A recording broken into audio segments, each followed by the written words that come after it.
Good morning. We're now with our final prequel to the Connected Mobility Hub Investor event, which starts on Wednesday at 12 o'clock CET.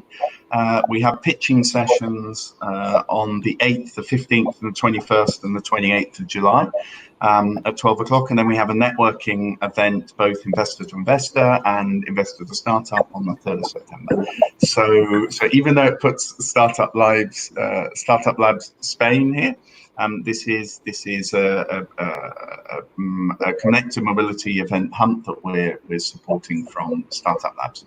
So today I'm here with Javier and Gonzalo from Lanzadera. Lanzadera is very well known in Spain, but I would imagine a number of people here connecting aren't from Spain.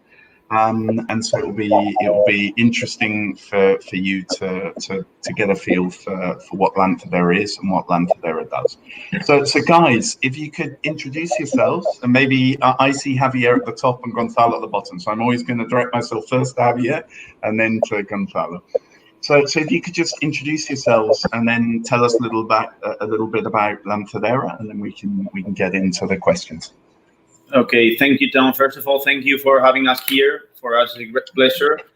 And we really enjoy telling Lanzadera to everyone. And well, I'm going to introduce myself. My name is Gonzalo Garcia. I used to be an entrepreneur too. I founded a company, a legal tech startup in 2012 called WeLegal. We raised 700k euros. Unfortunately, it didn't go as planned, but we learned a lot along the way. And I landed here in Lanzadera 1 year ago, 1.5 years. And Javier, if you want to. Okay, hello, nice to meet you. And thank you, Tom, for inviting us to explaining Lanzadera and talk to the Mobility Hub. I am Javier de Toro from Lanzadera, and I work as a project manager, portfolio manager, and investor relationships, trying to help entrepreneurs to raise capital for Lanzadera with external investors. And well, I'm going to tell you a little bit more about Lanzadera. Lanzadera, exactly. Yeah, perfect. Well, Lanzadera is a Valencia-based startup acceleration program. I don't know if you know Valencia, but you should. We are here at the Mediterranean Sea in the east of Spain. Well, Lanzadera was founded by Juan Roch in 2013. We've accelerated 400 startups so far, and currently we have in our building 200 startups based here. Well, a couple of months ago, we've launched Unlimited, which is basically what we've been doing some research and putting together the inputs of all the entrepreneurs that that went through Lanzadera for the past years and what they need, or what their needs are. And Unlimited is the result of all of this hard work. With the COVID-19 outbreak, Juan Roch didn't want to ignore the situation. Well, he wanted, he wanted to face it instead, and the best way we could do it was to double up our investment and remove the limits we had here at Lanzadera. Now we have one single program with 4 phases, with investments ranging from 50,000 euros to 500,000 euros. Okay, that's the most important change we've made. First of all, we have to say that it was a presential program. You had to be here to be part of the program, and now, well, you have to be here a couple of days. But we really enjoy having you here, guys, and learning from you. Not only telling you what to do, but learning from you as well. I think having, as you say, there's 200 startups in the building, and there's, one thing I think you learn as an entrepreneur generally is that the same problems repeat themselves. It doesn't matter what business you're in, what business line, we're facing very similar problems, just with slightly different parameters to them. So I think to learn from other businesses, particularly other businesses who are in the same stage as you, so to learn from other startups, I think is extremely important. And I think that sort of ecosystem that you have within Valencia physically, even in a world of remote working, I think is of huge value to the startups. So as you say, even though it doesn't have to be 100% present in physically there, I think it makes sense for the startups to be there as much as they possibly can. So listen, one of the other things that you've done during this period, or in the last few weeks, and particularly Javier has been doing, is organising something quite similar to what we do actually or what we're doing this year at the Connectivity Hub investor event, which is Decks and Docs, which is a sort of an investor community event. That's open to startups, both from those within Lanzadera and those that are outside. Can you sort of explain this? Because obviously we've only done 2, I think, so far. So there's a long way to go, and things are being improved on a daily basis. But it's not very well known at the moment. So if you could sort of explain that to people, I think it'd be useful. The Docs is a monthly event, an investment forum, where 5 startups from in or outside Lanzadera have the opportunity to pitch in front of more than 200 investors. We have launched 2 months ago, and the initiative is gaining traction, and we are very happy with that. The value proposition of the forum is that it's free for investors and entrepreneurs. We have a initial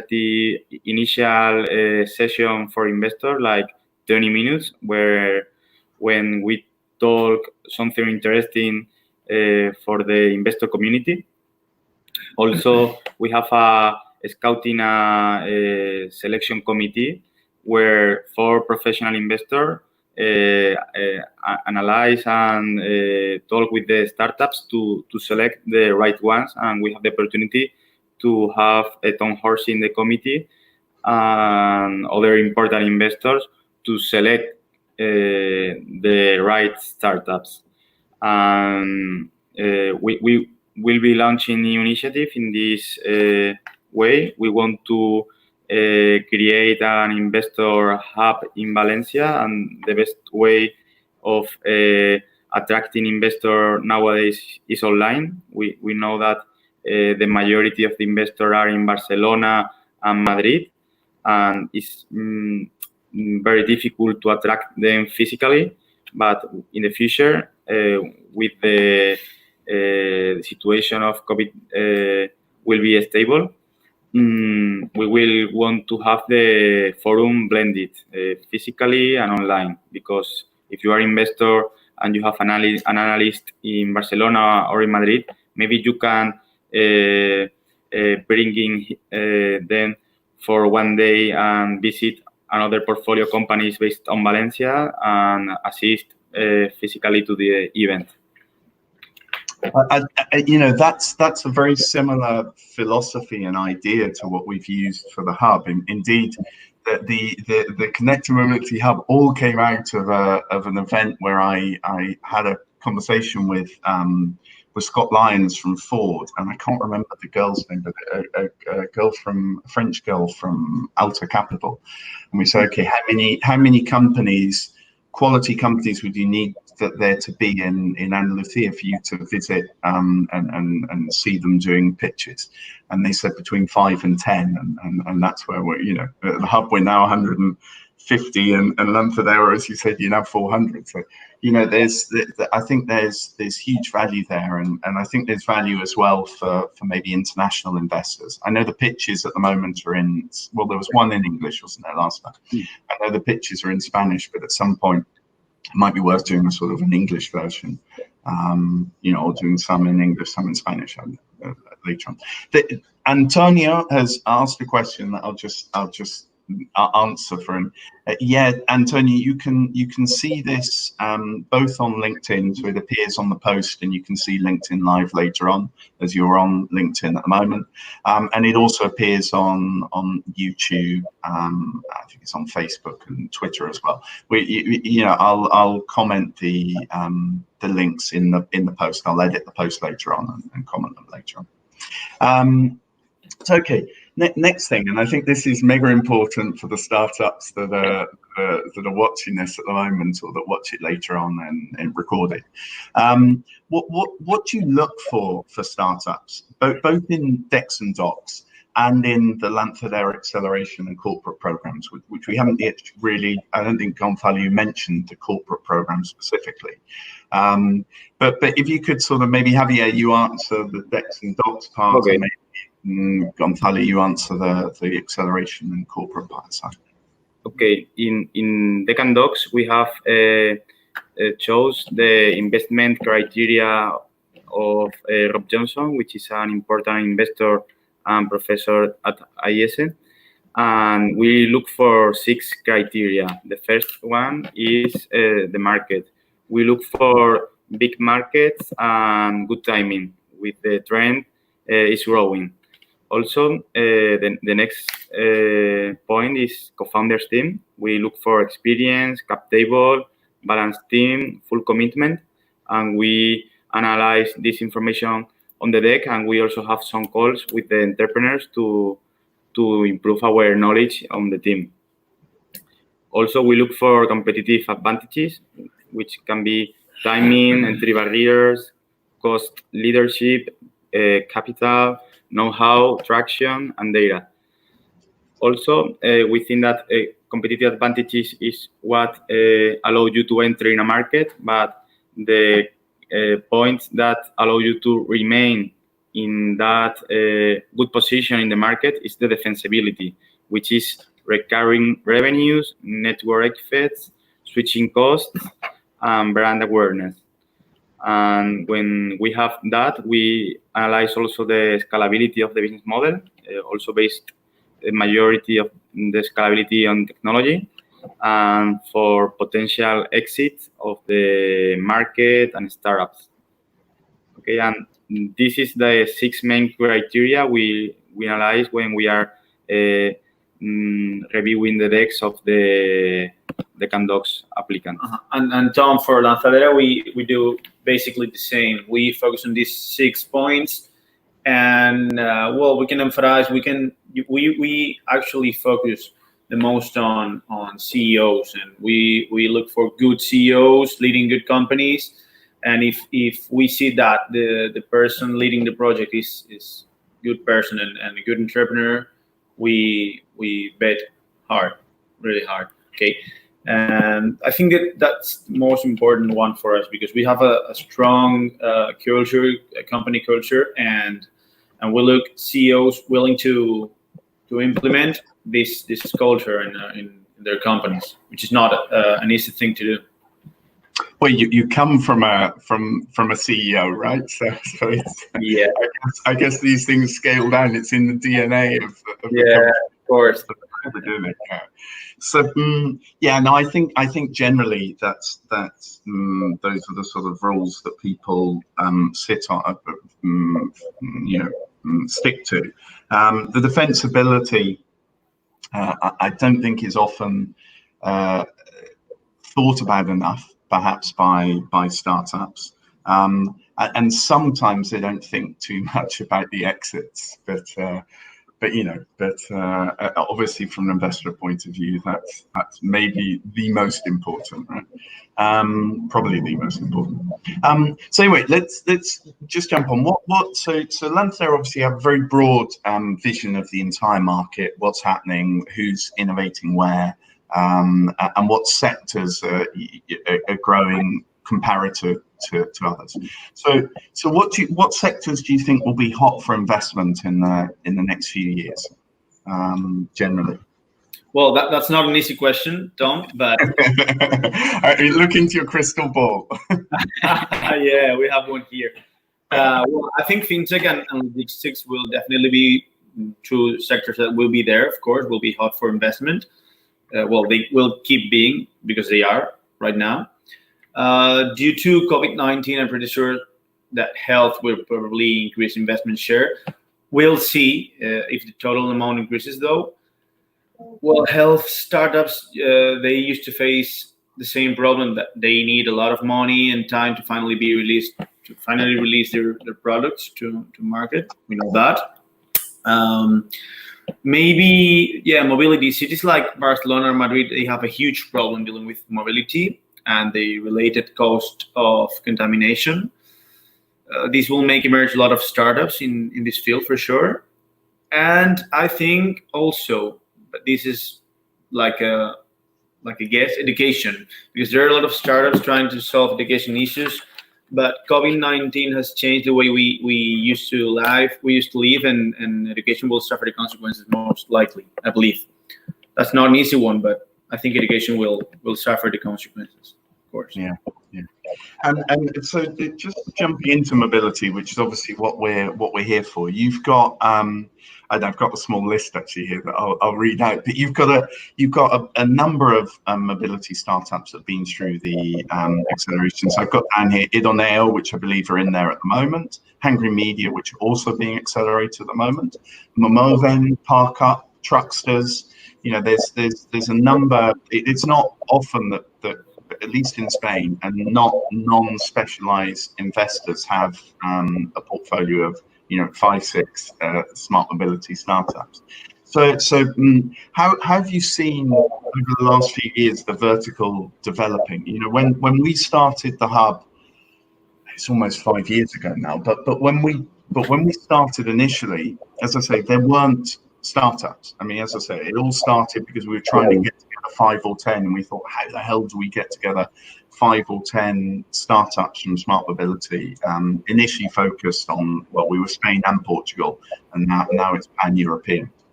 But how have you seen the vertical developing comparative to others over the last few years? Okay, Tom, as you said, we have supported more than 10 startups in this sector, so we learned a lot, and we believe in the potential of this sector.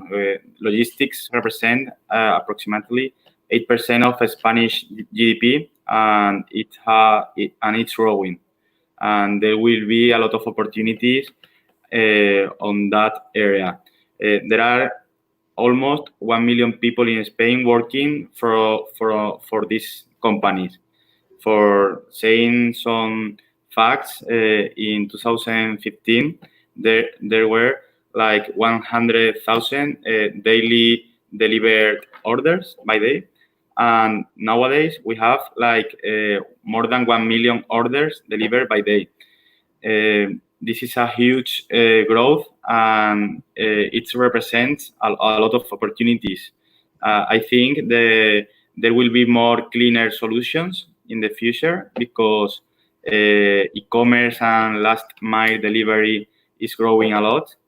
There will be a lot of opportunities around logistic centers. There are a lot of investment from private equity and family office buying this kind of buildings. In Spain, we have the huge investment of the Mediterranean corridor. There will be a lot of opportunities around there.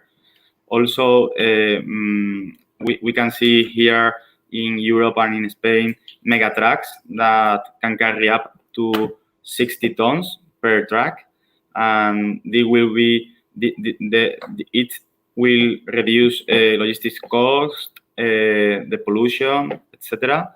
And there is another important key here, which is the customer has become accustomed to receiving packages in 2 hours, and this is too expensive for companies, even though the big players don't know how to make that profitable. So for the new players, will be very difficult to compete with this kind of standard markets. And I think you know a lot of that. I know a little bit about that.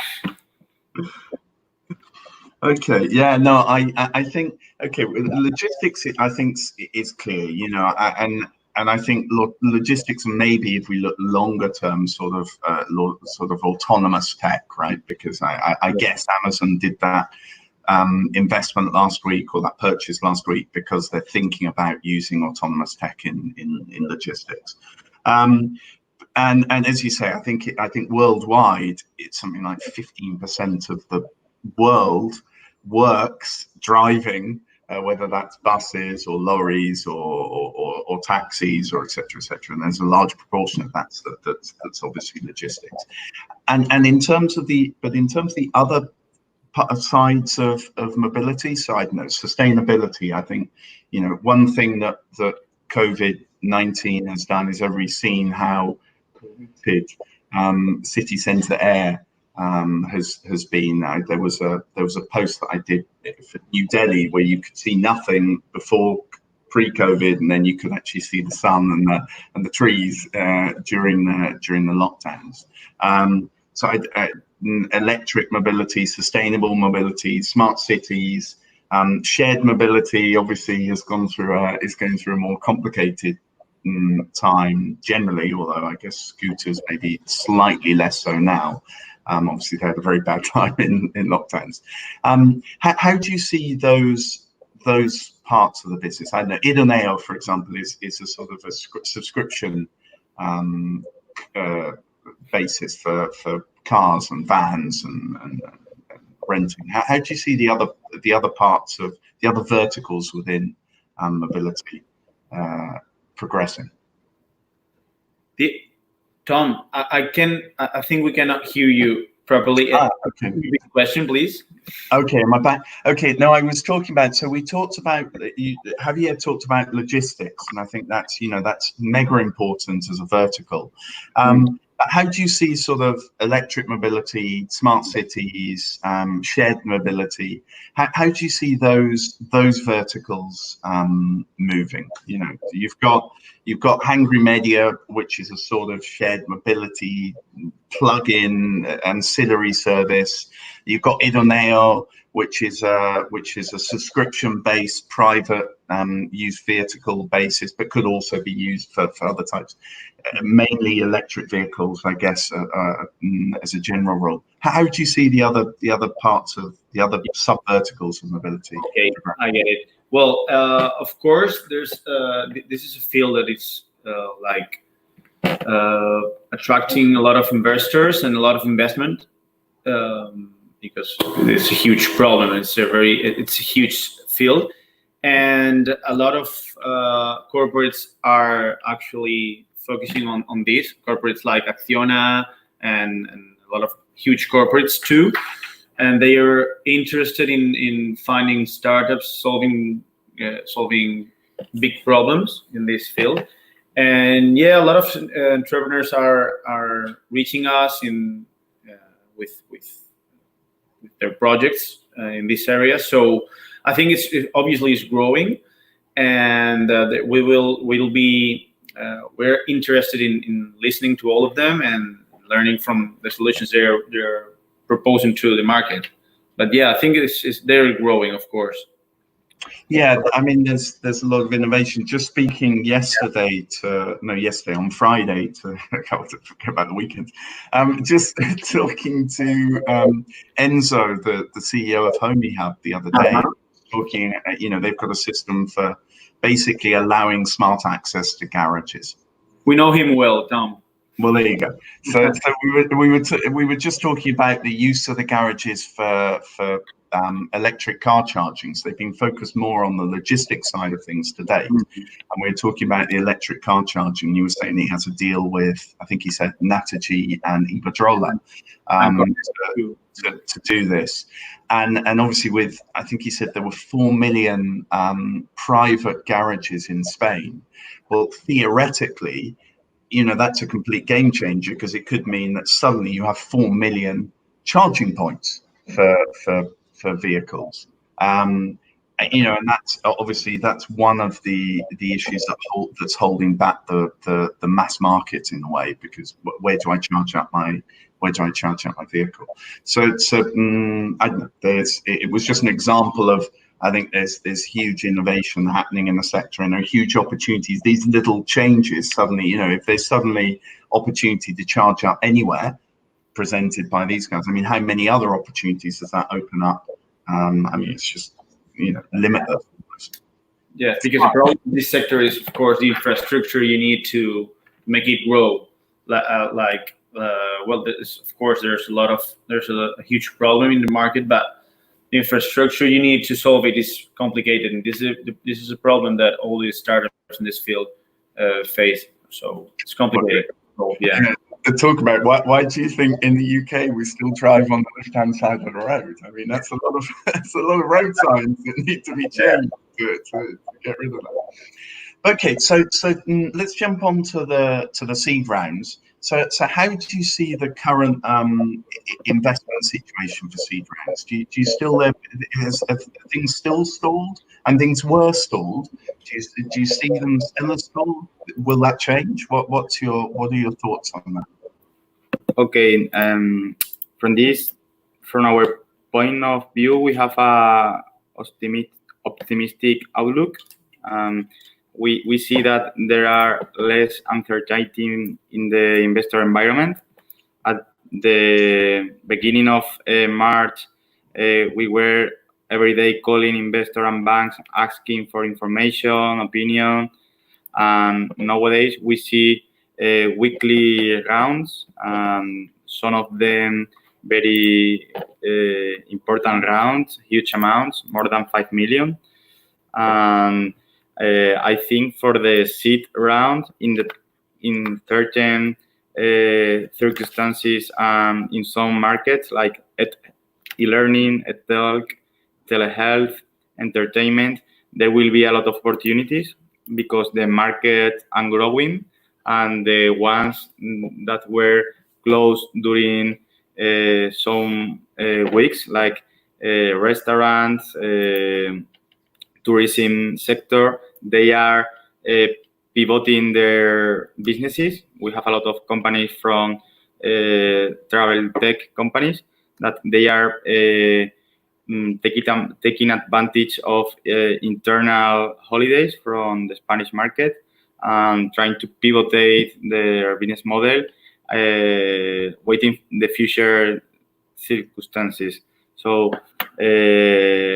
from the LP's point of view, we know that the best VC returns were after some crisis. So I think it's a very huge opportunity for those funds that raised all the money before COVID, because they will have a lot of money to invest, and it will emerge a lot of opportunities.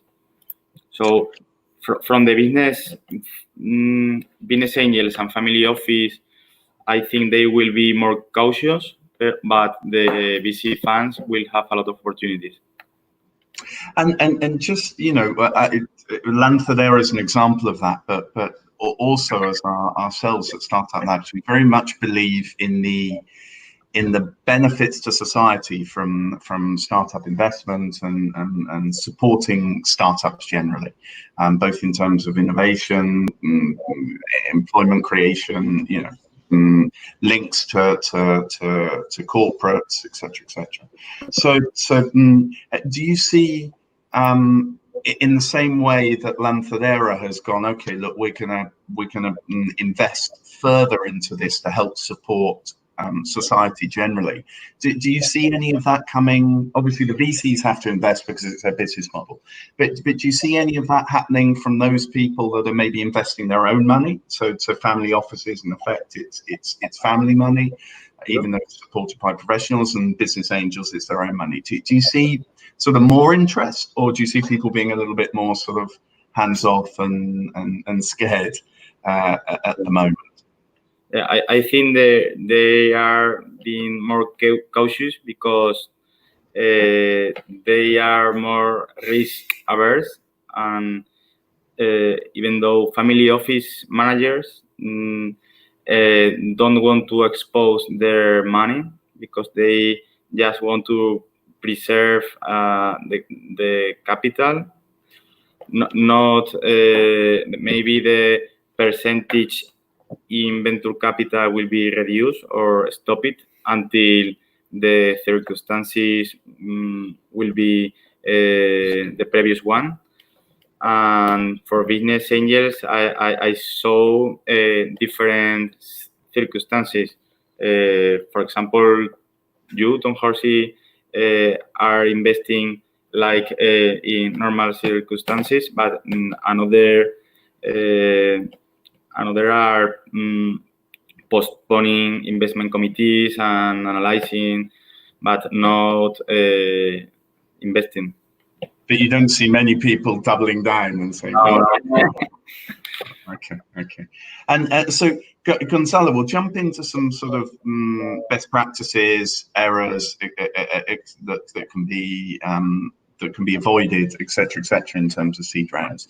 But as you went through this in a slightly different circumstance, what would your suggestion be at the moment to startups that are going through their seed rounds? They're talking to business angels. You don't know which are continuing as normal. You don't know which are sort of holding off. You know, family offices are very difficult to get in contact with. They're probably not talking to family offices much, and VCs. You know, well, in a way, it should be business as usual. But you know, let's see. Where do you think? Where would you be focusing your efforts if you were raising a seed round right now? Okay, yeah, Tom. First of all, I think that if you're raising seed round, you should apply to Lanzadera. That's first. And okay, apply to Deck and Docs too. That's the best way to raise a seed round. And yeah. Well, talking seriously, of course, you have to work hard on strategy. We like entrepreneurs who have the right answers to our questions regarding strategy. Well, carefully plan and prepare all the data pack for the investors, because it shows that you're a professional CEO and then that you are we can trust on you. And well, something most entrepreneurs don't actually do is to learn from people who has done it before. Ask to other entrepreneurs who have raised a seed round, and it may inspire you in order to avoid making mistakes made by others before. I could write a book on this, I believe. That's actually a really good idea, because it isn't something that's done too frequently. And again, it comes back to one of the values of being physically in Marina de Empresas with Lanzadera, right? Yeah. It's a asymmetric process. From one side of the table, we have an entrepreneur raising its first investment round. And from the other side, we have VC analysts. They are analyzing more than 40 decks per week, negotiating a lot of clauses in the term sheet, and it's not balanced, the knowledge that are in one side of the table. So we try to help them spreading our knowledge on that area and introducing new entrepreneurs to the oldest one to share the knowledge. Yeah. It's the easiest way to not at least make mistakes and to avoid mistakes. And it's like telling a kid, don't touch that because it's hot. Most of the time they touch it anyway, but you know, but you're at least trying to tell them to learn from your mistakes, right? Okay, so let's just jump into sort of the main errors and the best practices that we think startups should be doing. Jose Carlos, just before we do that, sends this, which I didn't quite understand, but anyway, at least it shows pride in his city. So well, I call it positive in any case. So just jumping into the main errors and the best practices. So what are the main errors that you see being made? Because don't touch that because it's hot. What are those ones? And other than asking people for advice, which I think is probably a brilliant piece of advice to give in itself, what would you suggest the sort of the best practices that should be followed would be? Well, I think first one, you should ask for the money you really need. Don't ask for more money than you need. This is the first one. Austerity. You need to focus on the expenses you really need in order to make your company grow. Yeah, we can comment each point because I think that there are a lot of stories and explanation.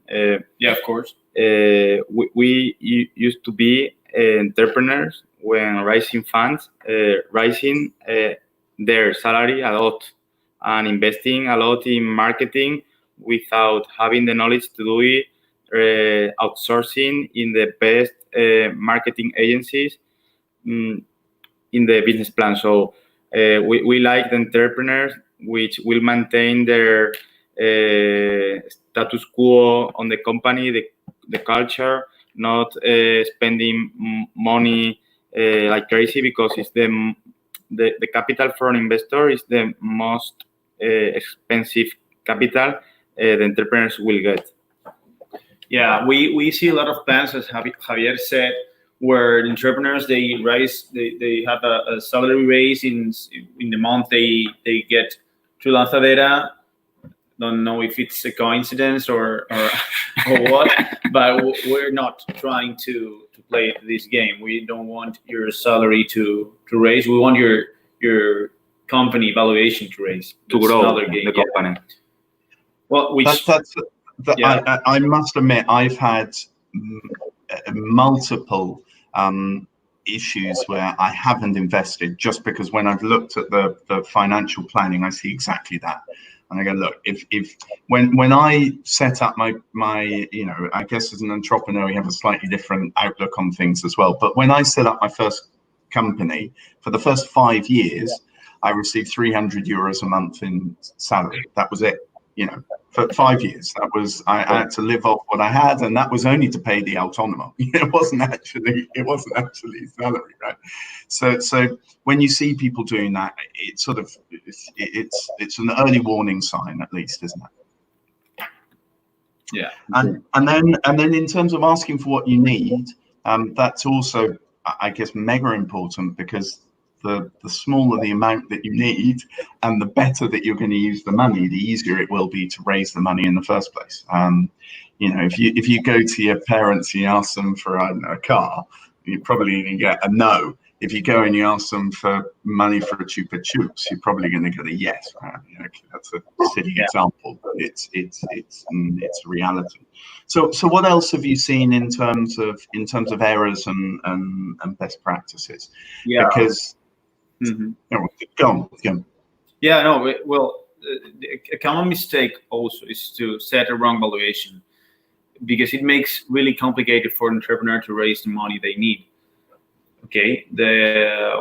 Usually we face with extra high valuations, and it makes it for us longer to negotiate the round, because we don't like to negotiate the valuation, but we have to sometimes, because we find mistaken valuations, and that's another wrong situation we face too. Well, I'm just going to jump into that one very quickly, because that's also a very common error that I see, and I'm just wondering, because so obviously you see startup from all across Spain, and I would imagine that you see something similar to what we see, is that the valuations that startups tend to go for are the valuations of the highest valued startups within their sector or at their stage in Spain, which tend to be startups from maybe Madrid or Barcelona, or sometimes even startups from San Francisco or New York or London, which are in a completely different situation maybe to a startup that's in, I don't know, Alicante, Murcia, Jaén, Cáceres, wherever it be, where you're further away from capital, and that makes it harder to raise in the first place. So you have to be more careful or more aggressive, maybe better said, with your evaluation, to be able to raise money in the same, to equal the balance, as it were, to those that are closer to the capital. Do you find something similar? Do you find that startups, that one of the big problems they have is maybe that you're talking about startups from, I don't know, Albacete, that are looking at startups in Madrid, Barcelona, or as I say, even worse, San Francisco, and assuming that they can raise at the same valuations. Yeah, well, that's a fact. That's exactly what you said. But another fact is that it's more expensive to fund a company based in Madrid and Barcelona.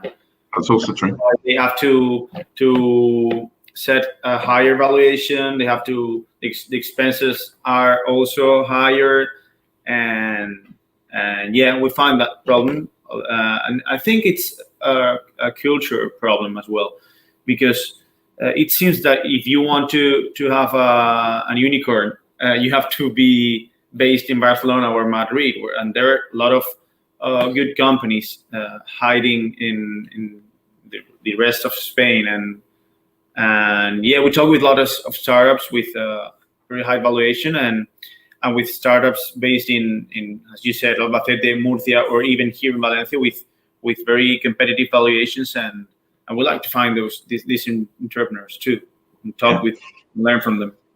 Well, and actually, at the end of the day, as you say, as long as you ask for what you actually need, and what you actually need in some areas is less than obviously than in others, the dilution's the exactly the same, and that's what, you know, they should only, the entrepreneur should only really be focused on, in talking about valuations and cap tables or whatever, should only really be focused on two things: increasing the valuation and maintaining their or reducing their dilution, you know, as much as is practically possible, at least in early rounds. There are many examples of startups that have maybe been a little bit too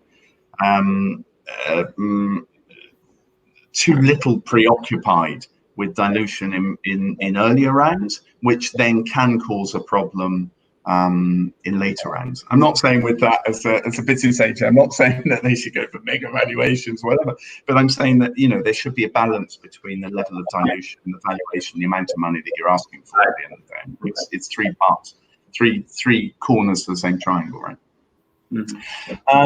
Okay, so it's just before we jump on to your number one tips, and then we'll call it a close.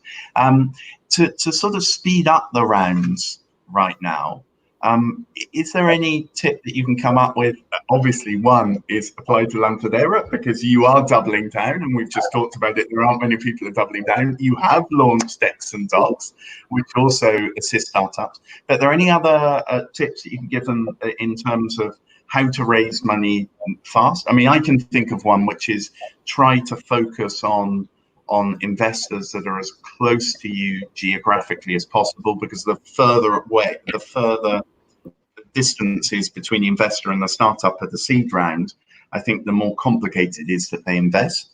But are there any others that you can give to speed? Yeah, I think something that we really like is when we talk with an entrepreneur and he knows what we do, and he knows in what kind of companies we invest in. And that's not a common thing. We don't find entrepreneurs like this. I think the first thing you should do is, of course, having ready all the material that the investor is going to ask you, but as well knowing the investor and the strategy they follow, and of course how funds work. We find a lot of time entrepreneurs that are asking for money, and they ask, what is Lanzadera and when it was founded? And well, it's like, okay, you're asking me for money, but you don't even took the interest of investing a little bit of time in trying to know us and to know who we are, where we come from, and what our culture is. And I think it's an important thing to do, because you cannot talk to an investor and pretend that you don't know him and trying to, I think that we are going to invest in your company without even knowing you and you don't knowing me. This point is totally very important, because I know I work with that every day. We have a database of almost more than 400 investors, and I know very well the investment thesis of 100 investors. So it's a full-time job to understand the investor ecosystem, if they are investing, if they are stopped. We used to do like in M&A, we work a list of candidates, almost 40 or 50 potential investors, and we work by batch, contacting 5 the first week, for getting feedback, because maybe your valuation is too high and the market will say, and it's better to go by batch with the investor, not spreading all the information the first week with everyone, because if you are wrong, maybe it's better to get wrong just with 5 investors, not with 40. And when you work like that, you lost less time, because if you are trying to sell your hardware company to Encomenda, they will not have a conversation with you, and you will get more frustrated because you receive one no. Yeah, I'd agree with that. Do your homework. I mean, it's relatively simple these days to actually pick up that information. You've got to look at Signal, LinkedIn, Crunchbase. There's loads of information out there that you can grab hold of, and you can work out relatively fast, relatively easily, the investment criteria of an investor. Okay, so just the last one. I'm just going to put the comment on screen, because it's Javier. Sorry, I just couldn't resist. So look, just the last thing. If anybody's got any questions, ask them now, because this is the last question I'm going to make. What would be your number one tips to a smart mobility startup right now? It could be whether operational, it could be in terms of raising rounds, whatever. What would be your tip? Knowing the ecosystem, what would be your number one tip? I think operations is the key here, because it's a very competitive market, and you have to reduce cost and be very, very efficient. And I think this is the most important thing here. Use, of course, a lot of technology to make it scalable and to make operations work as planned. I think that's a good one. What do you think, Tom?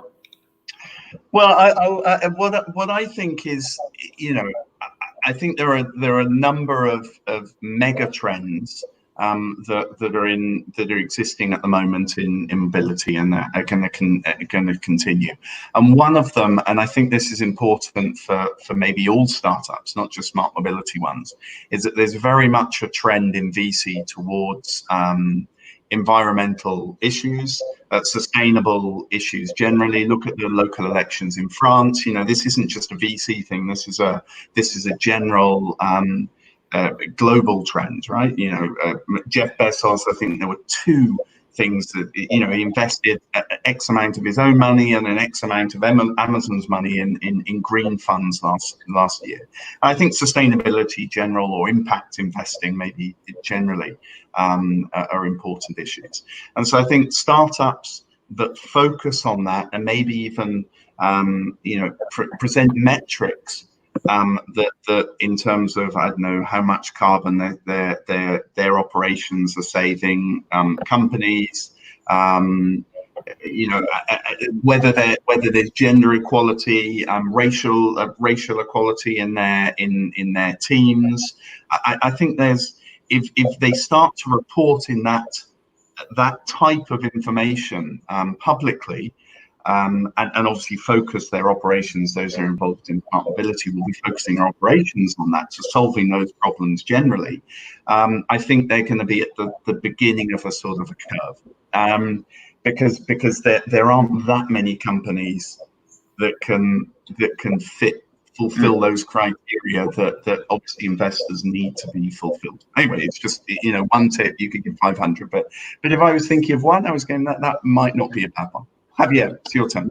I will suggest to maintain the focus. The entrepreneurs and businessmen who have been succeed are the ones who maintain the focus in their business, in their daily basis, with an easy way for refusing business opportunities or chance to another businesses in the daily basis too, because it will help you to say no to some opportunities. Well, I think your tips are much better than mine, but anyway, Generic. Focus, efficient operations, and then mine was a bit more philosophical, long term.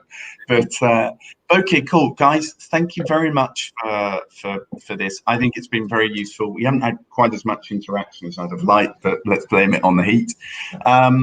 And obviously people will see this, as Antonio was asking about, people will see this later on recorded. So just as a reminder to those that are watching or that watch this later on, this is the last prequel to the Connected Mobility Hub investor event, which involves pitching sessions on the 8th, i.e. in 2 days time at 12 o'clock CET, the 15th, the 21st and the 28th of July, also at 12 o'clock CET. And the first startups that we have are, and we talked about logistics, are the logistics and the autonomous tech startups. So I think it will be interesting. We'll be doing it on LinkedIn Live, on YouTube, and on Facebook and on Twitter. So there are lots of ways to connect and lots of ways to interact as well if there are questions you want to make. So thank you very much. If you're thinking of raising a seed round, your number one tip is to present yourselves to Lanzadera and to Dex and Docs, and that's it from us. If there's any last comment that either of you would like to make, or I click on the button and it takes off the live. No, thank you very much, Tom, for having us here, as I said before, and thank you guys for listening to us. I hope we can talk soon to all of you. And you have anything else to say? Thank you very much, and see you soon, Tom. Thank you, Tom. You gave it away that you're in the same room. You just looked across. Can remember. All right, guys. Bye-bye. Bye, guys.